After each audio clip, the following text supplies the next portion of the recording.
क्या आपने कभी सोचा है कि एक गेंद को एक बार धकेलने पर वह क्यों चलती रहती है? यह सब न्यूटन के पहले गति के नियम के कारण है। इस नियम के अनुसार एक वस्तु अपनी स्थिति में तब तक बनी रहती है जब तक उस पर कोई बाहरी बल कार्य नहीं करता। मान लीजिए आप एक बर्फ की गेंद को एक सपाट सतह पर धकेलते हैं। जब तक कोई बल, जैसे कि घर्षण, उसे रोकने के लिए काम नहीं करता, वह गेंद चलती रहती है। यह नियम हमें बताता है कि गति में रहने वाली वस्तु गति में ही रहेगी और विश्राम में रहने वाली वस्तु विश्राम में ही रहेगी। अब इसे और स्पष्ट करते हैं। सोचिए, जब आप एक कार में बैठते हैं और ड्राइवर अचानक ब्रेक लगाता है, आप महसूस करते हैं कि आपका शरीर आगे की ओर झुकता है। यह न्यूटन के पहले नियम का एक और उदाहरण है।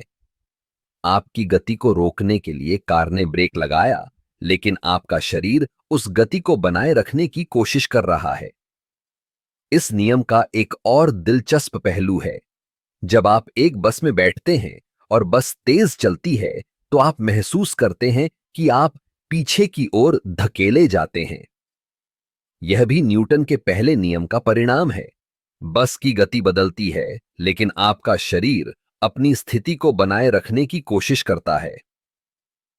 अब क्या आपने कभी सोचा है कि यह नियम हमारे दैनिक जीवन में कैसे काम करता है? जब आप एक किताब को मेज पर रखते हैं, तो वह वहीं रहती है, लेकिन जैसे ही आप उसे धकेलते हैं, वह चलने लगती है। यह सब इस नियम के कारण है। न्यूटन का यह पहला नियम न केवल भौतिकी में महत्वपूर्ण है, बल्कि यह हमारे जीवन के हर पहलू में लागू होता है।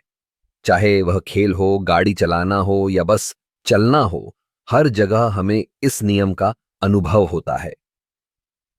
तो अगली बार जब आप किसी वस्तु को देखते हैं, तो सोचिए कि क्या वह अपनी स्थिति में स्थिर है या गति में है। और याद रखें, न्यूटन का पहला नियम हमेशा आपके चारों ओर काम कर रहा है। यह नियम हमें सिखाता है कि गति और विश्राम का संतुलन कैसे बनता है।